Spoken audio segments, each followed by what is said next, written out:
Silver just crushed every asset class this year, quietly becoming the third most valuable asset on Earth. But while the West was sleeping, China just pulled a strategic chess move that changes everything.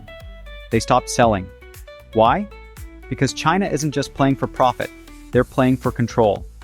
Here's the breakdown. China is using gold to rebuild trust in a new monetary system outside the US dollar. But silver? That's about controlling the physical world. It's in every solar panel, EV, satellite, and AI data center. Unlike gold, industries cannot stop buying silver when the price goes up. They are trapped by demand. Starting January 1st, 2026, China is reclassifying silver as a dual-use strategic material. This means exports are no longer automatic. They require government approval. Since China controls most of the world's silver refining, they now decide who gets to build technology and who has to wait. It's exactly what they did with rare earth elements 10 years ago.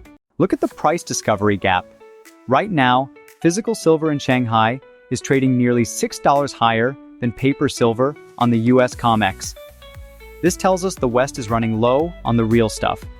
COMEX only has enough registered silver to cover about 10% of global demand. If everyone asked for physical delivery today, the system would break. China learned 100 years ago that if you don't control your resources, they will be weaponized against you. Now, they're flipping the script. Whether silver hits $100 or corrects to $50, the real story is leverage.